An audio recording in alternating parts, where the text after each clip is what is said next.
They billed me $47,000 for my own property. Vivian Thorne, Brookstone Meadows HOA president, marched up to my cabin with a demand for unpaid dues dating back to 1999, apparently forgetting to check when my family actually acquired this land.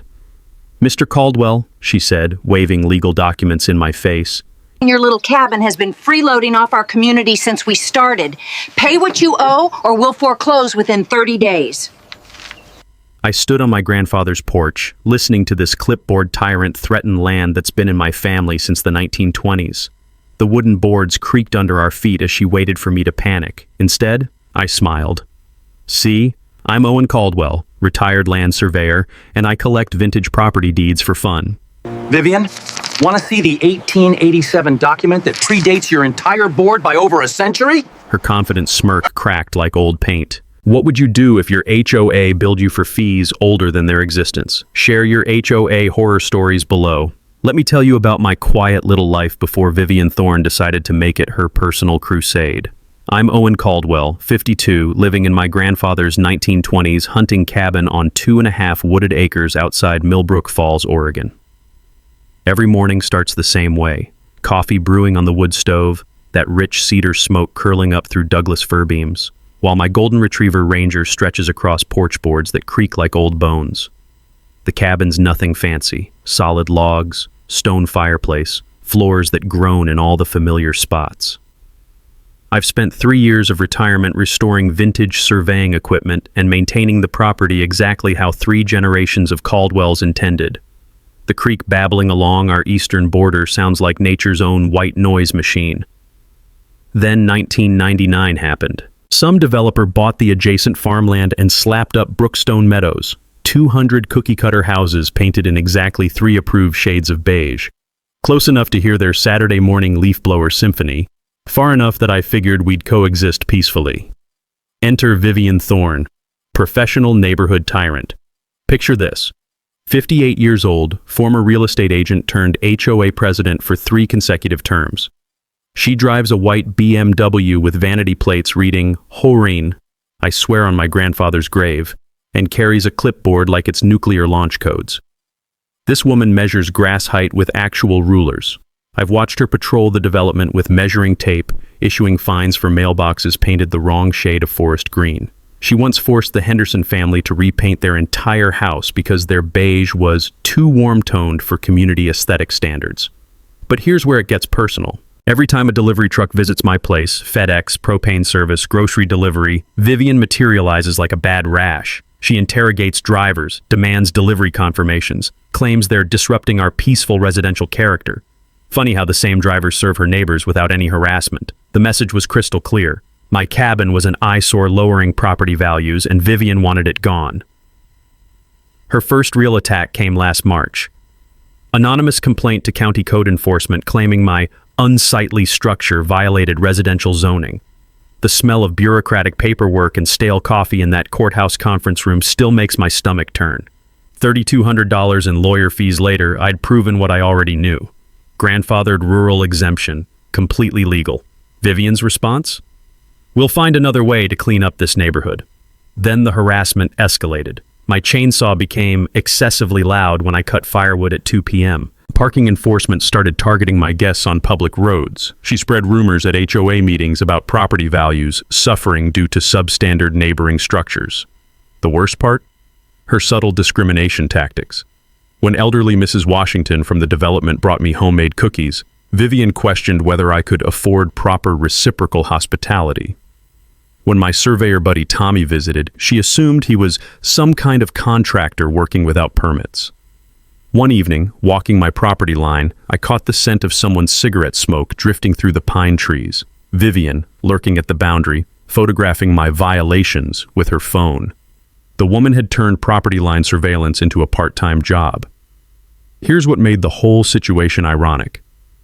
I'm a retired land surveyor who collects vintage property records, not stamps or coins, actual historical deeds, railroad grants, timber contracts. Most people would call it boring. I call it fascinating detective work, piecing together how boundaries evolved over decades. My filing cabinet contained boxes of documents spanning back to Oregon's territorial days. maps showing original survey markers, federal land grants, environmental designations. I'd spent countless evenings organizing this collection, never imagining it would become my secret weapon. That certified letter demanding $47,000 wasn't random harassment. It was Vivian's declaration of war. She'd moved beyond petty complaints into full-scale legal assault, betting that an isolated retiree wouldn't have the resources to fight back. What she didn't realize was that she'd just picked a fight with someone whose hobby was proving exactly when, how, and why people owned specific pieces of land. The taste of victory was already forming in my mouth, bitter and sweet like strong coffee. 3 weeks after that courthouse victory, Vivian came back swinging harder than a drunk lumberjack with a grudge. She'd hired Pemberton and Associates, one of those law firms that advertises on bus benches and charges you $300 just to breathe near their receptionist. The ambush came via process server on a Tuesday morning while I was feeding Ranger his breakfast kibble. This guy in a wrinkled suit handed me an envelope thick enough to stop a bullet and vanished before I could ask questions. Inside was pure legal terrorism, a formal demand for $47,000 covering 25 years of unpaid HOA fees, special assessments, and accumulated penalties. The letter claimed Pemberton and Associates had discovered historical documentation proving inclusion of the Caldwell property within original Brookstone Meadows boundaries. Their language was designed to scare the hell out of anyone who'd never dealt with property law before. Threats of liens, foreclosure proceedings, the whole intimidation playbook. My first thought? This woman's either completely delusional or she's betting I'm too poor to fight back. Time for some detective work. I drove straight to the county courthouse, that familiar smell of old paper and industrial-strength floor cleaner hitting me like a time machine back to my surveying days. During 30 years in the field, I'd learned that public records don't lie, but people interpreting them sure as hell do. Dolores Henning, the county clerk who'd been filing paperwork since the Carter administration, wheeled out 3 banker's boxes of Brookstone Meadows development documents. "Honey," she said, adjusting glasses thick enough to spot satellites, "that HOA caused more trouble than a raccoon in a garbage truck." I spread documents across the metal research table under buzzing fluorescent lights that made everything look like a crime scene, photographing each page while Dolores shared courthouse gossip about developers who thought they could rewrite property law to suit their profit margins. That's when I found the smoking gun, buried in the 1999 environmental impact study like a landmine waiting for the right footstep. The original HOA filing contained language about including all contiguous residential properties within 500 feet. But there was also a separate requirement for buffer zone preservation around existing structures to maintain wetland access corridors. My cabin was specifically excluded to protect the creek system running along my eastern boundary. But here's where it got interesting. Dolores mentioned the original developer had wanted to include my property for aesthetic consistency, but something had stopped them cold. She disappeared into the basement archives and returned with a dusty file that made my surveyor's heart sing. Inside was a 1999 letter from the Oregon Department of Environmental Quality specifically prohibiting any HOA authority over my land due to federal wetland protection. That pretty little creek babbling through my property wasn't just scenic, it was legally protected habitat under the Clean Water Act. The mini twist hit me like lightning. Vivian wasn't just wrong about my property boundaries. She was about to violate federal environmental law. I drove home with windows down, breathing Douglas fir and satisfaction in equal measure. Ranger greeted me with his usual enthusiasm while I processed the beautiful irony. This woman who measured grass heights was about to step on a federal landmine. That evening, I called Vivian directly. "Interesting legal theory," I told her. "Mind explaining how your HOA plans to claim authority over federally protected wetlands?" Long pause. "I don't know what you're talking about. Your property has always been subject to our standards." "Really?" "Because I'm holding a DEQ letter that says otherwise." Another pause. Longer this time. I could practically hear her clipboard quivering. "Mr. Caldwell, you can try to confuse the issue all you want, but our attorneys have done their research. Pay what you owe or face consequences." The line went dead with a click that sounded like breaking kindling. From my surveying years, I remembered a simple truth that saved me thousands in legal fees. When someone threatens property action, verify their claims independently. County records are public. Anyone can request documents showing boundaries, authority limits, and environmental restrictions. Never trust an HOA's interpretation of what they can legally do to your land. That night, I spread Pemberton's threatening letter beside the environmental exclusion documents on my kitchen table. The contrast was beautiful. Their intimidating language versus hard proof they'd never researched basic facts about the property they were trying to steal. The taste of bourbon mixed with satisfaction as I realized what Vivian had actually accomplished. She thought she'd escalated to nuclear warfare. Instead, she'd handed me evidence of legal malpractice. Her attorneys had filed claims without proper title research, violating their professional obligations. Rangers snored peacefully by the fireplace while I planned my counterattack. This woman had just committed the tactical equivalent of attacking a fortress without checking if it was occupied by federal marshals. Tomorrow would bring phase 2 of her education in property law, the kind of education that ends careers and makes people very, very sorry they picked the wrong neighbor to bully. Vivian's next move proved she'd graduated from petty harassment to full-scale psychological warfare. 2 days after our phone call, she organized an emergency HOA meeting with an agenda that didn't mention my name but might as well have had my photos stapled to every mailbox. The smell of burnt coffee and nervous sweat filled Brookstone Meadows Community Center as neighbors packed in like sardines for Vivian's theatrical performance. She'd prepared a PowerPoint presentation that would shame a Fortune 500 marketing team. Photos of my unsightly cabin, taken with telephoto lenses, charts showing road maintenance costs, even a dramatic slide titled 25 Years of Freeloading, the Hidden Cost to Our Community. "Fellow residents," she announced, clicking through images of my vintage surveying equipment. "We have a parasitic situation threatening our collective investment. One individual has been benefiting from community improvements without contributing a single penny for 2.5 decades. The performance was masterful. Treasurer Janet Morse nodded like a dashboard bobblehead while Architectural Committee Chair Bradford Kemp stood to share his grave concerns about non-conforming structures destroying our neighborhood's prestigious reputation. But here's where Vivian made her fatal mistake. She distributed copies of Pemberton and Associates' demand letter to prove her legal authority was rock solid. I wasn't at this circus.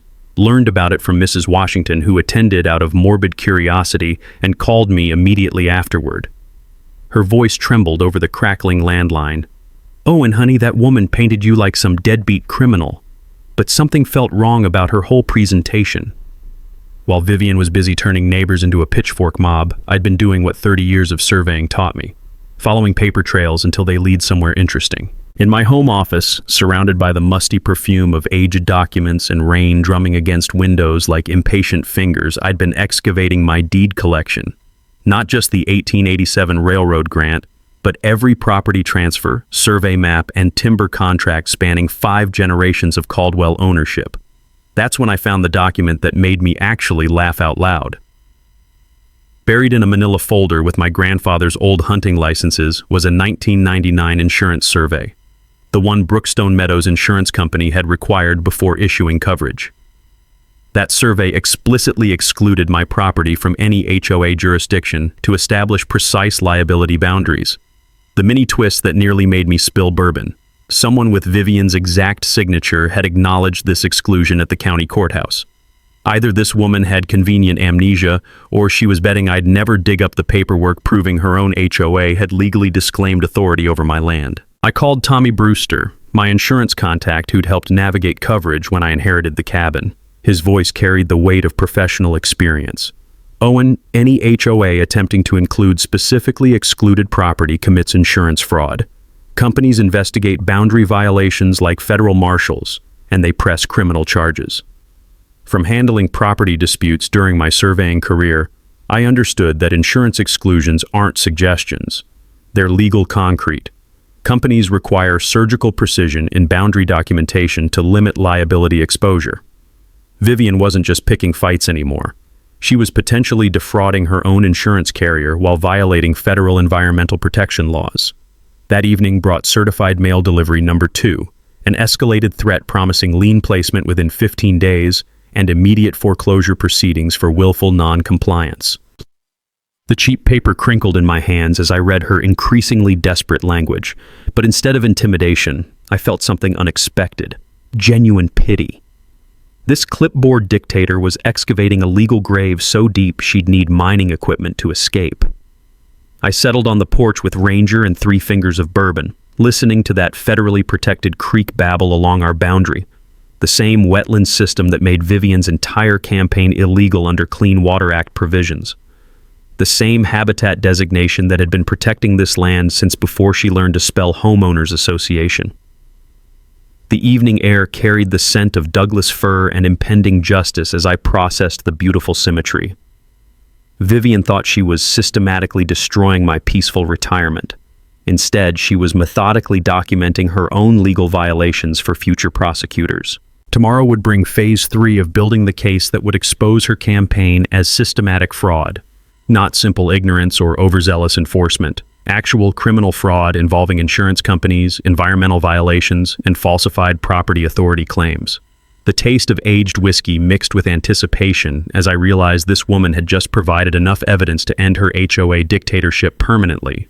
She believed she was escalating our conflict toward inevitable victory. She was actually choreographing her own professional destruction in real time, complete with documentation that would make prosecutors smile in their sleep. Vivian's desperation hit nuclear levels when legal threats failed to break me, so she decided to destroy my reputation instead. Her first strike came through Bradford Kemp, who filed an anonymous code complaint claiming I was running an illegal business from my cabin. The accusation, vintage surveying equipment restoration, constituted commercial activity violating residential zoning. The timing was surgical. Wednesday morning inspection while I'd normally be grocery shopping in town. This woman had studied my routine like a predator tracking prey. But small-town networks run deeper than HOA politics. Dave Sullivan, the code enforcement officer, had worked boundary disputes with me during my surveying years. When his truck crunched up my gravel driveway, I was waiting with coffee and documentation. Owen, Dave said 20 minutes later, your property's cleaner than most suburban garages. Clearly personal hobby equipment, zero commercial indicators. Whoever filed this complaint just wasted taxpayer money. Strike one against Vivian's credibility. That afternoon, she escalated to social media warfare.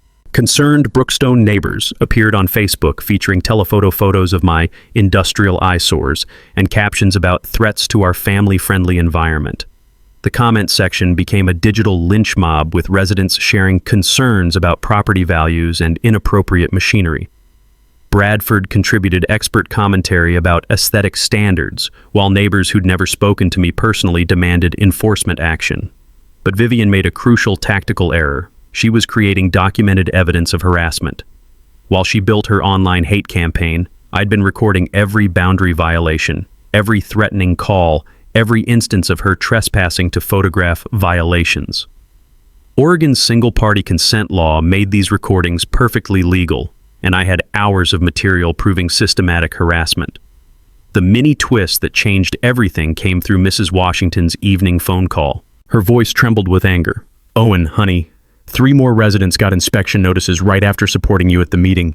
She's retaliating against anyone who questions her authority. Fear was spreading through Brookstone Meadows like wildfire. Vivian wasn't just targeting me anymore, she was punishing anyone who refused to join her crusade. That night brought a revelation that explained her desperate escalation. While organizing my documentation, I discovered Vivian had applied for County Planning Commission last month.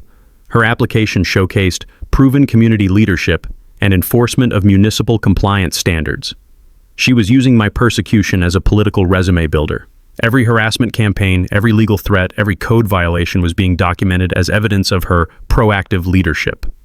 My peaceful retirement had become a prop in her ambition theater. But the real bombshell came from Tommy Brewster's insurance investigation.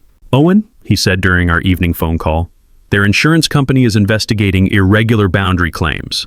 They've discovered multiple attempts to include excluded properties. This isn't administrative error, it's systematic fraud. From handling insurance disputes as a surveyor, I knew companies investigate fraud like federal marshals. They employ former FBI agents and prosecute violations aggressively. Vivian hadn't just picked a legal fight. She'd declared war on people with unlimited resources and zero tolerance for deception. Then came the visitor that proved Vivian's foundation was crumbling. Janet Morse arrived after dark, headlights sweeping across my porch like guilty searchlights. The smell of her nervous cigarette smoke mixed with pine-scented evening air as Brookstone Meadows' own treasurer sat at my kitchen table, hands shaking around her coffee mug.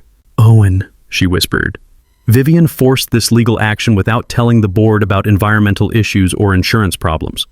Most of us had no idea we were violating federal law.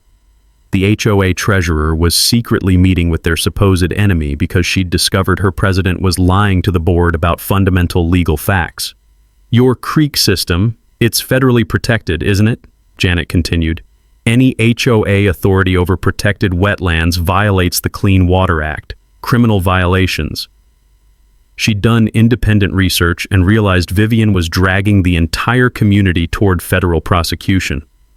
We never voted to commit environmental crimes, Janet said, stubbing out her cigarette with trembling fingers. If this goes to court, every board member could face personal liability. As her taillights disappeared into Douglas fir darkness, I processed the beautiful irony. Vivian's own board members were investigating her claims and discovering the truth she'd been hiding. Tomorrow would bring federal attention to our property dispute, the kind that ends political careers and starts criminal investigations. The taste of victory was already forming, bitter and satisfying like strong coffee mixed with righteous anger. The phone call that destroyed Vivian's world came on a Thursday morning while I was drinking coffee and watching her measure mailbox heights across the road. Mr. Caldwell, Dr. Elena Vasquez's voice carried the weight of historical authority through my crackling landline. I found something that's going to end this dispute permanently. 2 weeks earlier, I'd contacted Oregon State Archives requesting federal documentation about my 1887 railroad grant. Dr. Vasquez had been hunting through congressional survey records, environmental assessments, and territorial land designations. Your property isn't just historically protected, she said. It's federally untouchable. The smell of pine smoke from my wood stove mixed with anticipation as she explained her discovery. The 1999 Environmental Impact Study includes detailed exclusion mapping specifically designating your land as conservation easement, forever wild status. Federal wetland protection under the Clean Water Act. Any HOA claiming authority over protected wetlands commits federal crimes. I walked to my kitchen window watching Vivian across the street with her tape measure and clipboard, completely oblivious that she was standing in the shadow of federal prosecution. How serious? I asked, though my surveying background already painted the picture. $25,000 per day in EPA fines minimum, criminal prosecution for knowing violations. The original Brookstone Meadows developer specifically acknowledged this restriction. Anyone claiming authority over your property would be willfully violating environmental law. The power dynamic had just flipped like a coin landing on its head. For months, I'd been defending my property rights against Vivian's legal harassment. Now I held evidence that her entire campaign wasn't just wrong. It was criminally illegal under federal environmental protection statutes. But the revelation cut deeper than wetland violations. There's more, Dr. Vasquez continued. EPA Regional Director Sandra Martinez has been investigating HOA overreach involving protected properties. Your case fits a pattern they've been tracking across 3 states. Federal attention, the kind that transforms local bullies into criminal defendants facing prison time. Mr. Caldwell, if your HOA board voted to claim authority over designated wetlands, every voting member committed federal environmental crimes. Personal, criminal liability, not just civil violations. I hung up and processed the beautiful irony while watching Vivian continue her mailbox measurements.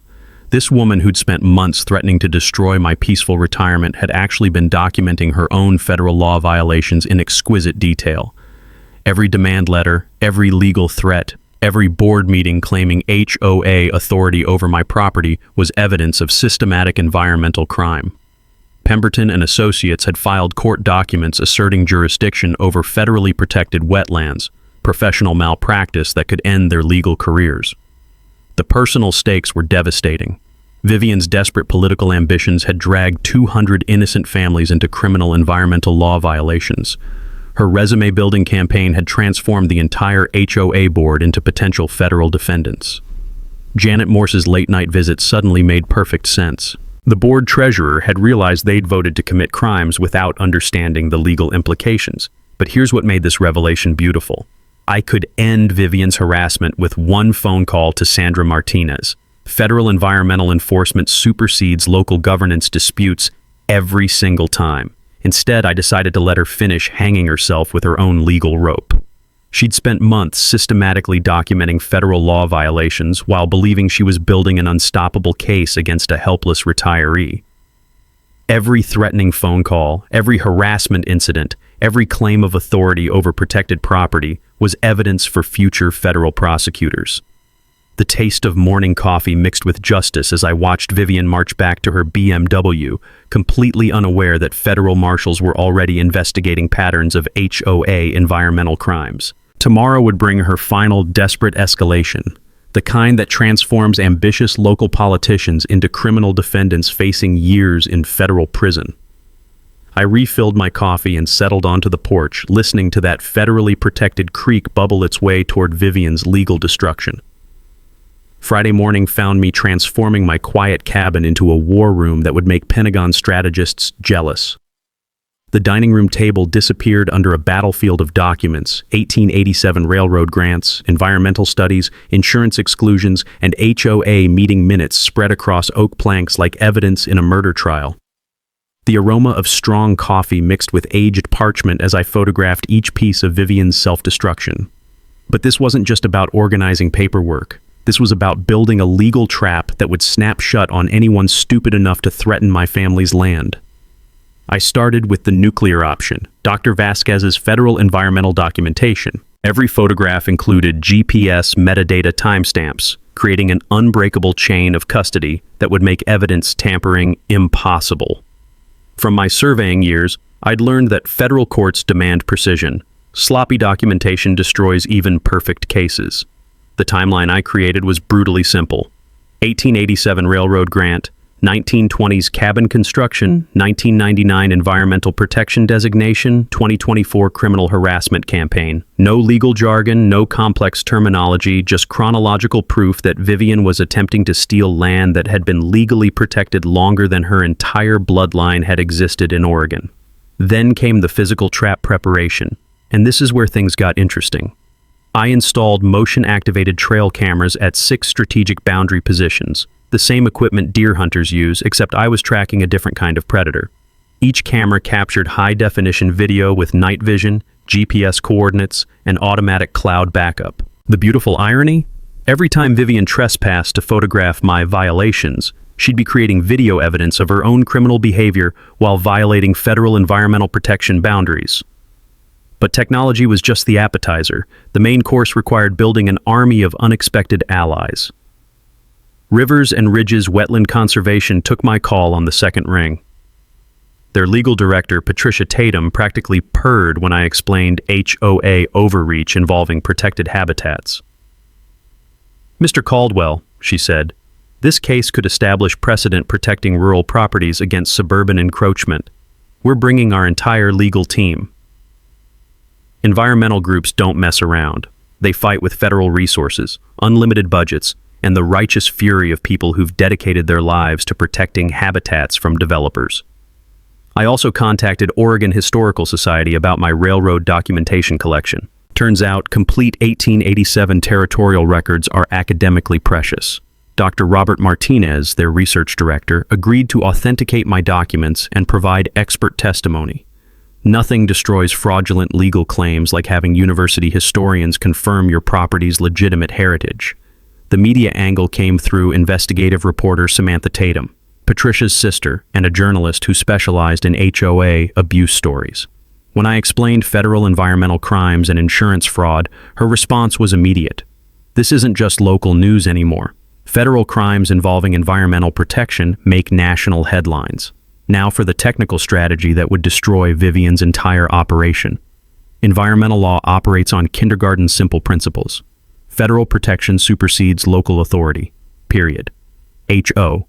As claiming jurisdiction over protected wetlands commit crimes equivalent to private citizens, declaring authority over national parks. The penalties are designed to terrify. $25,000 per day in EPA fines, criminal prosecution, personal liability for board members who vote for violations. Legal malpractice added delicious complications. Pemberton and Associates had filed court documents without researching basic environmental restrictions, professional negligence that could destroy their practice.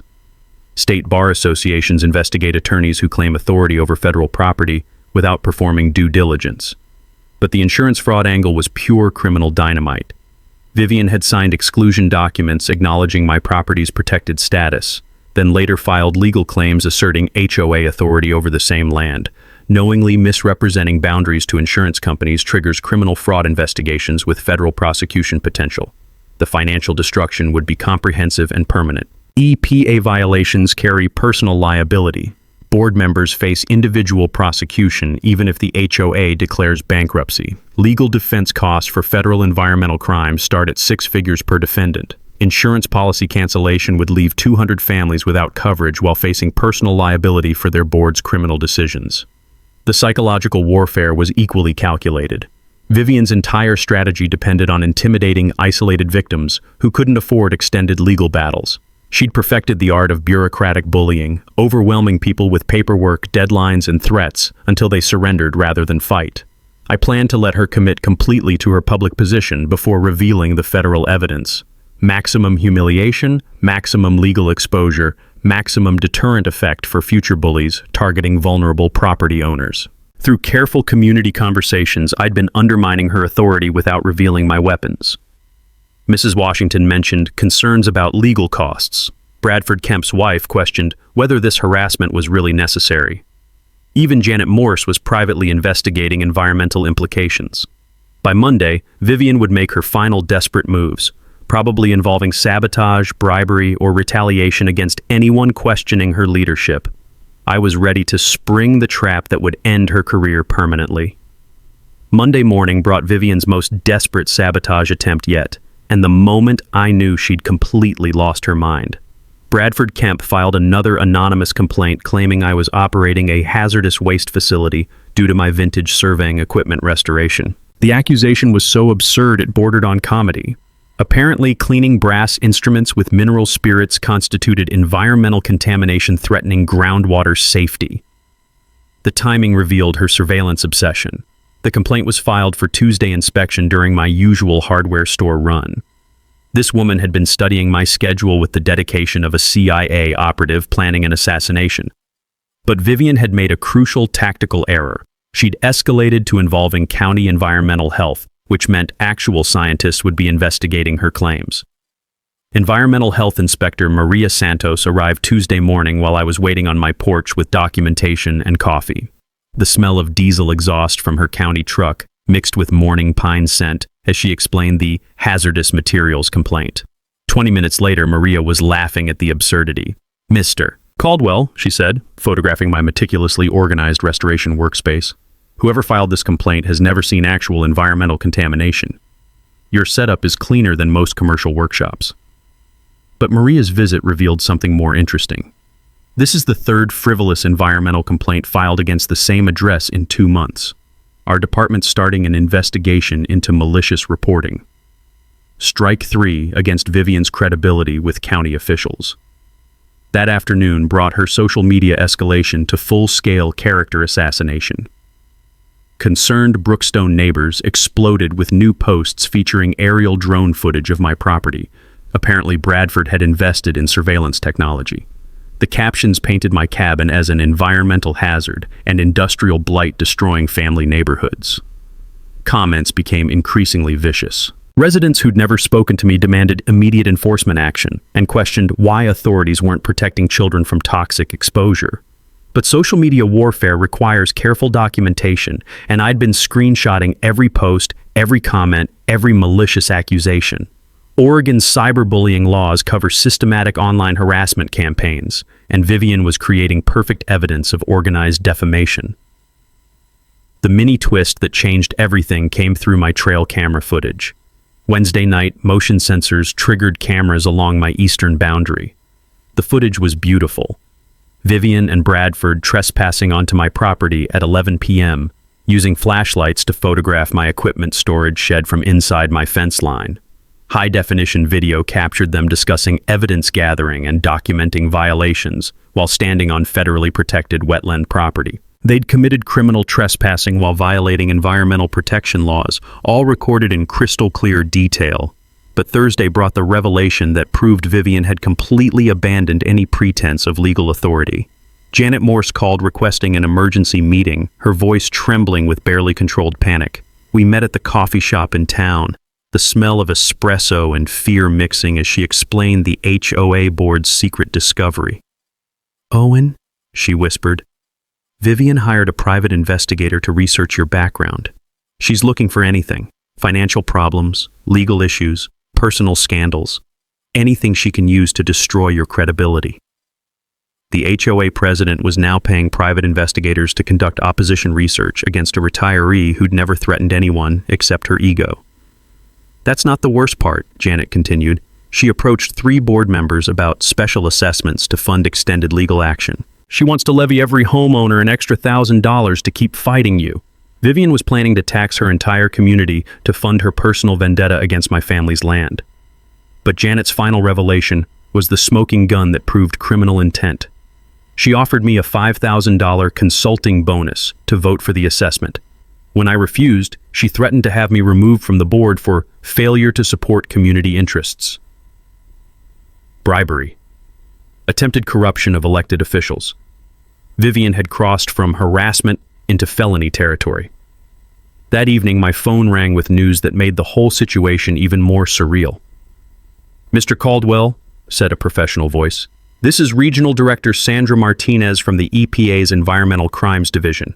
We've received multiple reports about potential Clean Water Act violations in your area.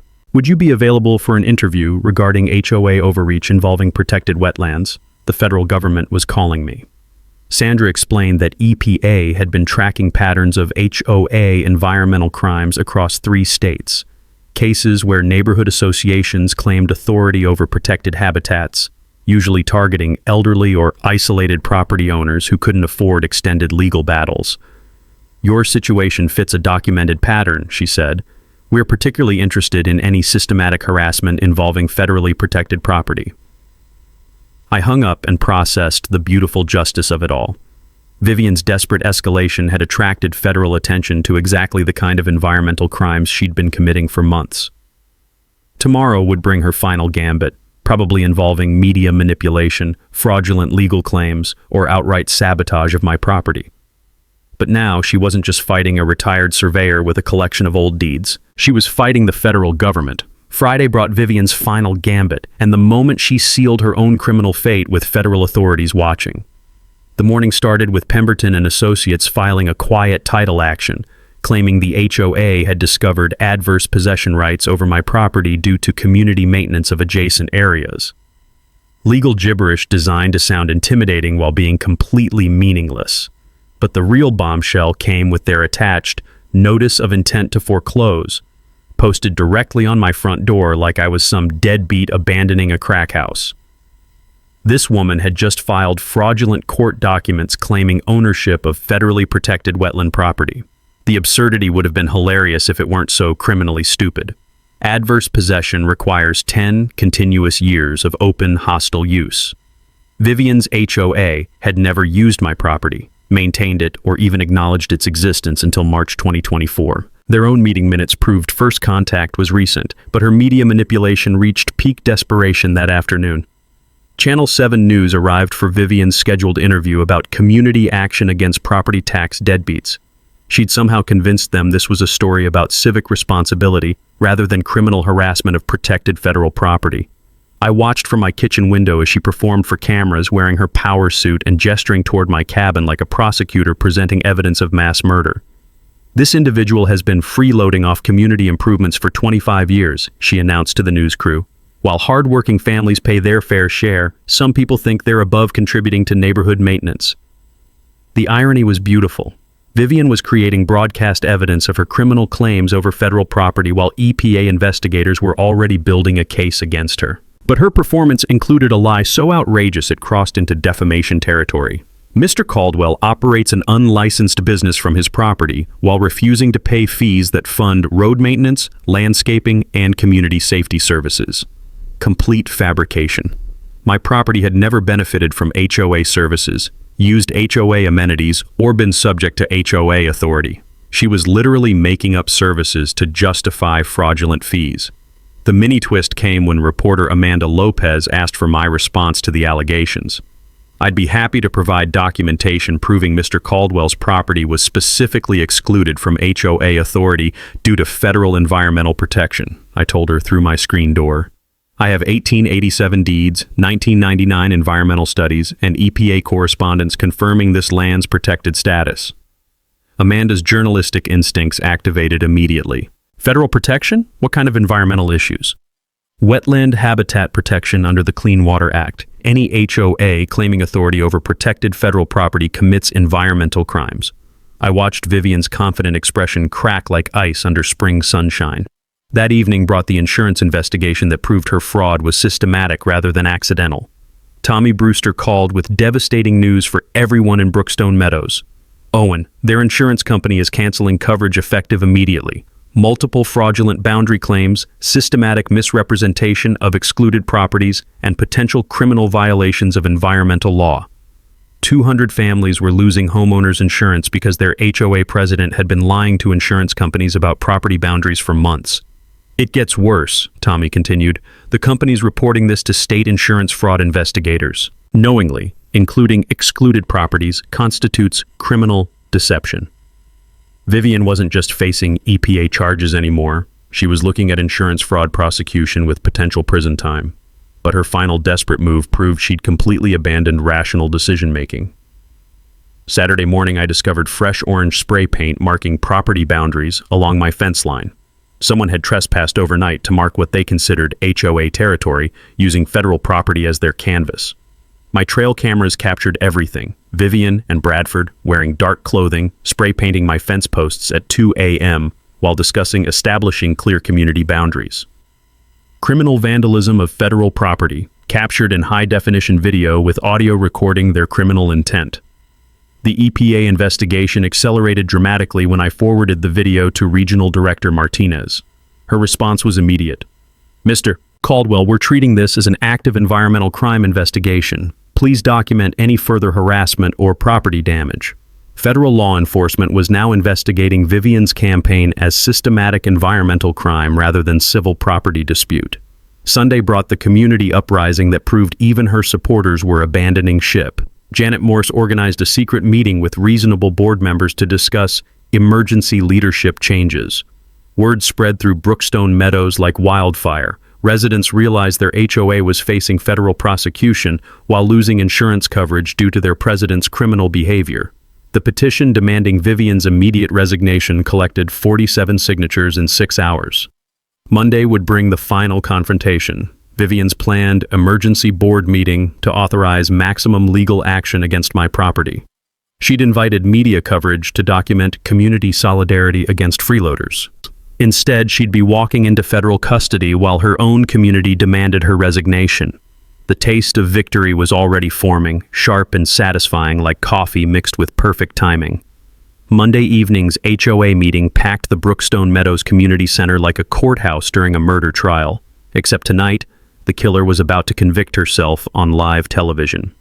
Vivian arrived in her freshly detailed BMW wearing what she probably thought was her victory suit. Navy blue with gold buttons that caught the harsh fluorescent lighting as she strutted toward the building carrying a leather briefcase like she was presenting closing arguments to the Supreme Court. Channel 7 News had set up their cameras near the front, reporter Amanda Lopez checking lighting while her cameraman adjusted angles for optimal drama.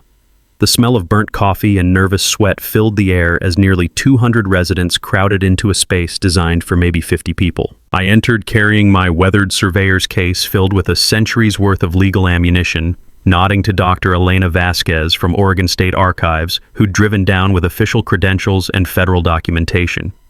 In the back row, EPA Regional Director Sandra Martinez sat quietly with a tablet computer, looking like a federal prosecutor observing evidence gathering. Vivian opened with theatrical flair that would shame community theater. Fellow residents, she announced, clicking through a PowerPoint presentation titled Protecting Our Community Investment, tonight we take decisive action against 25 years of property tax freeloading. Her slides featured dramatic financial projections, $52,847 in unpaid fees plus accumulated interest, charts showing community services subsidized by responsible homeowners, and photos of my cabin labeled as non-conforming structures threatening property values. The performance climaxed with her formal demand. This individual has exploited our goodwill long enough. I move to authorize immediate foreclosure proceedings to recover community funds and eliminate this eyesore permanently. Bradford Kemp seconded the motion with rehearsed enthusiasm. 3 board members nodded like dashboard bobbleheads while Janet Morse stared at her hands, visibly uncomfortable with participating in documented federal crimes. Then Amanda Lopez asked the question that triggered my trap. Mrs. Thorne, what's your response to allegations that this property is protected under federal environmental law? Vivian's confident smirk widened like she'd been waiting for this moment. Completely false. Our legal team has thoroughly researched property boundaries. This land falls clearly within established HOA jurisdiction. Perfect. She'd just committed perjury on live television while doubling down on her criminal claims. I stood up, walked to the projection screen, and placed my 1887 railroad deed on the document camera. The room fell silent as residents read the original surveyor's language. Hereby granted in perpetuity with full riparian and mineral rights, exempt from all future municipal assessments and private governance. This property, I said calmly, was granted federal protection 112 years before your HOA existed. Dr. Vasquez stepped forward with archive credentials and federal documentation. The 1999 Environmental Impact Study designated this land as conservation easement, forever wild status. Any private authority over protected wetlands violates the Clean Water Act. Vivian's face drained of color like someone had opened a valve, but the knockout punch came when Tommy Brewster read from the insurance exclusion form that bore Vivian's own signature. Property specifically excluded from HOA coverage due to federal environmental protection and pre-existing legal exemptions. The crowd erupted. Residents realized their president had been lying to them for months while dragging the entire community toward federal prosecution. You signed this exclusion, I said, holding up the document. You acknowledged my property's protected status, then filed fraudulent legal claims anyway. EPA Regional Director Martinez stood up and identified herself, her federal badge gleaming under fluorescent lights. This investigation involves systematic violations of federal environmental law. Mrs. Thorne, you're being served with a federal investigation notice. The room exploded into chaos. Board members demanded immediate answers. Residents shouted questions about insurance cancellation and legal liability. Channel 7's cameras captured Vivian's complete psychological collapse as federal reality destroyed her suburban fantasy. Janet Morse grabbed the microphone with shaking hands. I move to immediately withdraw all legal action against Mr. Caldwell and remove Vivian Thorne as president for violations of federal law. The motion passed 47-3, with only Vivian and her 2 remaining allies objecting. But the final humiliation was perfectly orchestrated poetic justice. As Vivian attempted to leave through the back exit, her BMW wouldn't start, battery dead from running air conditioning during the meeting. She was forced to accept a ride home from Deputy Rodriguez, who'd arrived to serve additional federal investigation papers. Channel 7 cameras captured her walking away from the community center she'd once dominated, leaving behind a neighborhood finally free from her clipboarded tyranny. The taste of victory was sharp and clean like mountain air after a thunderstorm had cleared away all the toxic humidity. Justice served, community restored, federal law upheld. Game over. 6 months later, Brookstone Meadows had transformed from Vivian's personal dictatorship into an actual community, and my quiet retirement had become something I never expected. A second career protecting other people from HOA bullies. The immediate aftermath was swift and satisfying. Elena Rodriguez, a retired elementary school teacher who'd lived in the development for 15 years, became the new HOA president by unanimous vote. Her first official act was a public apology to me, followed by the board voting to reimburse my $3,200 in legal expenses from their emergency fund. The community newsletter published a full historical explanation of my property's protected status, complete with photographs of the original 1887 railroad deed and environmental protection documentation. Turns out, most residents were genuinely fascinated by the territorial history surrounding their neighborhood. Vivian's legal consequences were comprehensive and permanent. The EPA fined Brookstone Meadows, HOA, $75,000 for systematic attempts to violate federal environmental protection. Money that had to be raised through special community assessments that reminded everyone exactly who'd caused their legal problems. Pemberton and Associates faced a state bar malpractice investigation for filing claims without researching environmental restrictions. Their insurance company settled out of court for an undisclosed amount that probably exceeded their annual profits. Vivian herself lost her county planning commission application, faced insurance fraud charges, and was forced to sell her BMW to pay legal defense costs. Last I heard, she'd moved to a downtown apartment complex that, ironically, had no HOA whatsoever. But the positive changes extended far beyond Vivian's downfall. I began partnering with Rivers and Ridges to offer monthly environmental education tours of my protected wetland property. Families discovered the ecological treasures hidden in their own backyard, native bird species, rare plant communities, and the historical significance of territorial-era conservation efforts. The Oregon Historical Society helped establish interpretive trails highlighting railroad history and early settlement patterns. Annual federal grants now fund educational programs teaching students about environmental protection and property rights. My Property Rights Workshop series became so popular we had to move meetings to the library's main auditorium. I teach residents how to research deed histories, understand environmental protection laws, and recognize fraudulent HOA claims before they become legal problems. The program has helped 37 property owners across 3 counties successfully challenge improper HOA assessments, with documentation techniques I developed saving families thousands in legal fees. But the project I'm proudest of started with a phone call from Janet Morse 6 weeks after Vivian's resignation. "Owen," she said, "would you consider establishing some kind of legal defense fund for elderly property owners facing HOA harassment?" That conversation led to the Rural Property Defense Fund, which provides free legal consultation for isolated homeowners targeted by aggressive neighborhood associations. We've prevented 12 attempted property grabs and helped prosecute 3 cases of systematic HOA fraud. The scholarship program for environmental law students brings young lawyers to rural Oregon, learning to protect vulnerable property owners while gaining real-world experience with federal environmental enforcement. Media attention transformed my personal victory into national awareness about HOA overreach. Samantha Tatum's investigation won a state journalism award, and her documentary Neighborhood Bullies features my case as an example of successful resistance against institutional harassment. Property law schools now use Vivian's documented federal crimes as cautionary tales about researching environmental restrictions before filing boundary claims. 1 year later, my property hosted the first annual Good Neighbor Barbecue, Elena Rodriguez's idea to celebrate community cooperation over conflict. Former enemies became friends over grilled burgers and local beer, while children played near the federally protected creek that had saved my family's land. The interpretive sign at my property entrance reads, "Brookstone Buffer Zone, protected 1887, preserved forever."